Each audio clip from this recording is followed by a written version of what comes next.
मित्रांनो, या व्हिडिओच्या माध्यमातून आपण 16 नंबरचं सेशन कसं पूर्ण करायचं ते समजून घेतो. सर्वात प्रथम इराचं ब्राउझर लॉग इन करा. इराचं ब्राउझर लॉग इन केल्यावर 16 नंबरच्या सेशनला या. या ठिकाणी तुम्हाला ट्रॅव्हल आयटिनरीच्या खाली नॉलेज चेक मिळेल, त्याच्यावरती क्लिक करा. स्टार्ट बटनावर क्लिक करा. पहिला प्रश्न आहे, ट्रॅव्हल आयटिनरीमुळे रिकाम्या जागाची खात्री मिळते. तुमचा प्रवासाला वेळ मॅनेज करण्यासाठी पहिल्या नंबरचा ऑप्शन तुम्हाला निवडायचा आहे. तुम्हाला MS Word मध्ये एक चित्र बदलून दुसरे घालायचे. चित्रावर राईट क्लिक केल्यानंतर तुम्हाला कोणता पर्याय त्या ठिकाणी निवडतो. चेंज पिक्चर नावाचा ऑप्शन आपल्याला निवडतो.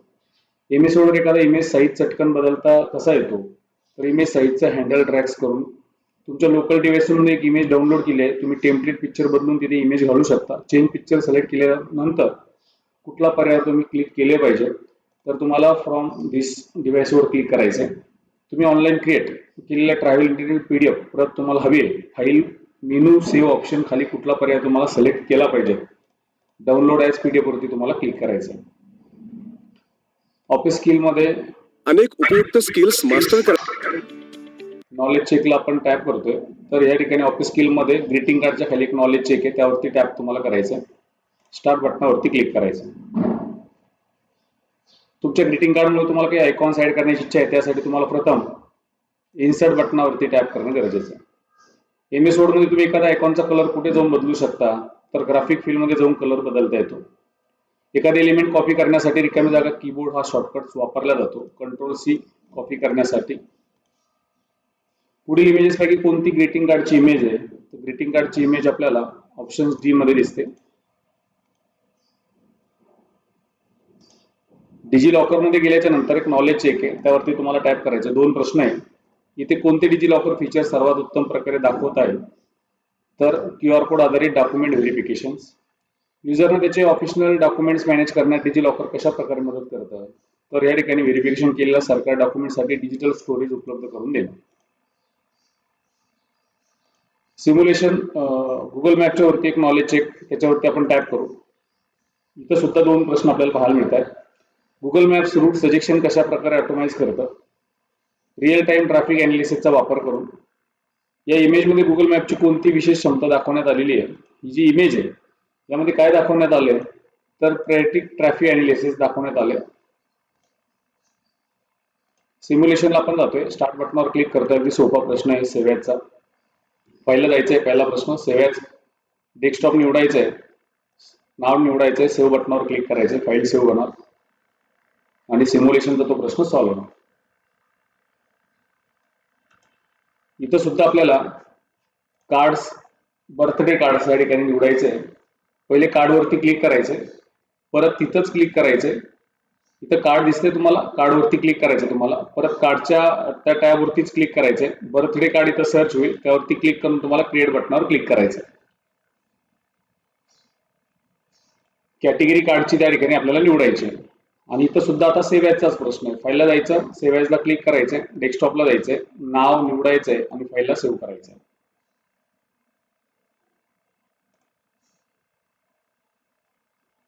एक्झाम एंड करतोय आपण सिम्युलेशनची.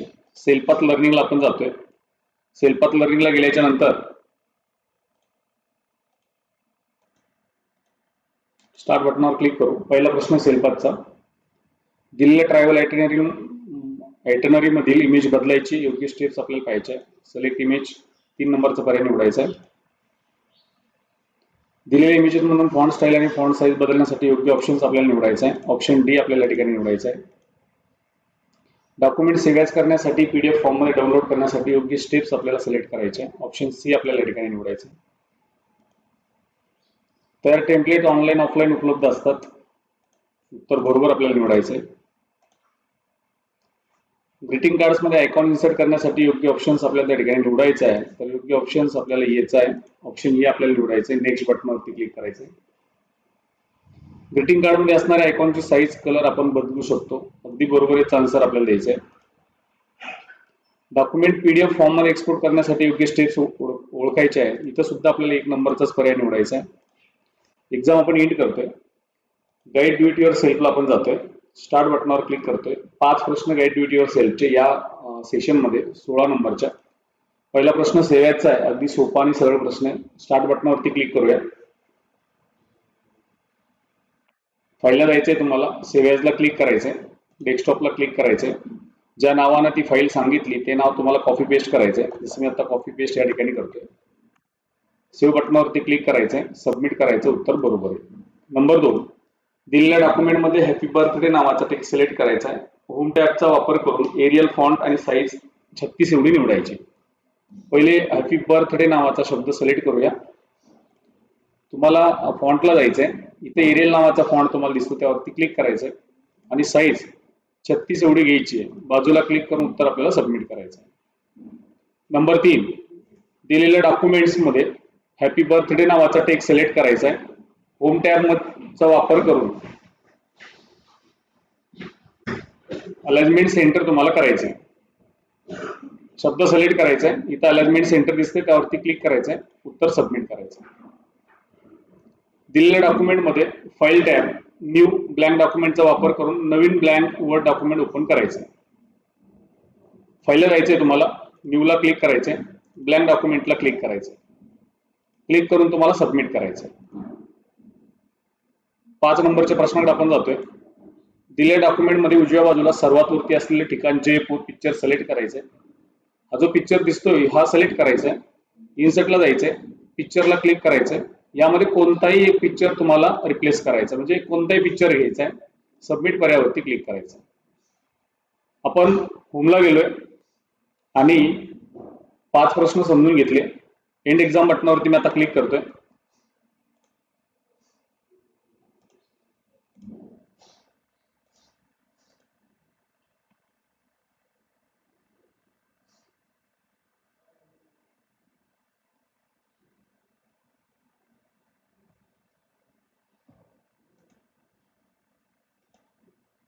शेवटला आपण सिम्युलेशनच्या क्वेश्चन सेशन कम्प्लिशनच्या टेस्टला आपण जातोय. स्टार्ट बटनावरती क्लिक करतोय. तुमचा मित्र हे की दाबतोय आणि तो स्क्रीनवर दिसते. घडण्यासाठी प्रत्यक्षात काय तर सिस्टम सॉफ्टवेअर त्याला उपयोगात आणता येतं किंवा सिस्टम सॉफ्टवेअर. तुम्ही नवा संगणक खरेदी करता, त्यात सिस्टम सॉफ्टवेअरने ते कसा वाटेल तर काही न करू शकणारी यंत्र. सिस्टम सॉफ्टवेअरची तुलना मॅनेजरशी का केली जाते तर तुम्हाला ते संगणकाचे वेगवेगळे भाग एकत्र करून त्याची खात्री करते. एका लायब्ररीत ग्रंथपाल नसल्यास काय होईल, संगणकात OS नसल्यासारखे कसे आहे तर व्यवस्थापित किंवा समजून नाही घेणं कठीण होईल. जर तुम्ही व्हिडिओ पाहत असताना डॉक्युमेंट टाईप करत असाल तर दोन्ही सुरळीत चालण्यासाठी काय करावं लागतं किंवा काय मदत करतं त्या ठिकाणी तर ऑपरेटिंग सिस्टम्स आपल्याला त्या ठिकाणी मदत करत असतं. कोणते फीचर आपल्याला कमांड्स टाईप करण्याऐवजी आयकॉन्स वापरण्याची परवानगी देतं तर ग्राफिकल युजर इंटरफेस. राणी मेल लिहिताना म्युझिक प्लेअरवर क्लिक करते, दोन्ही एकत्र चालवण्यासाठी काय मदत करते तुम्हाला तर ऑपरेटिंग सिस्टमच मदत करते. अली स्कूल प्रोजेक्ट नावाचा फोल्डर उघडतो आणि फाईल शोधतो, तो काय वापरतो या ठिकाणी तर तो फाईल एक्सप्लोरर फोल्डर्स वापरतो. सोम नवीन सॉफ्टवेअर इन्स्टॉल केल्यानंतर PC रिस्टार्ट करतात, याला काय बोलल्या जातं तर याला कोल्ड बूट असं बोलल्या जातं.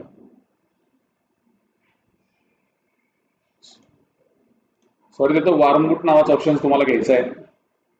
स्मार्ट टीव्ही रिमोट वापरून YouTube आणि सेटिंग्स उघडते, कोणते सॉफ्टवेअर सक्षम करते तर या ठिकाणी तुम्हाला C पर्याय एम्बेडेड ऑपरेटिंग सिस्टम तुम्हाला निवडायचं. अशा पद्धतीनं तुम्हाला 16 नंबरचं सेशन समजलं असेल. परत पुन्हा भेटू आपण 17 नंबरच्या सेशनमध्ये. Okay, thank you so much.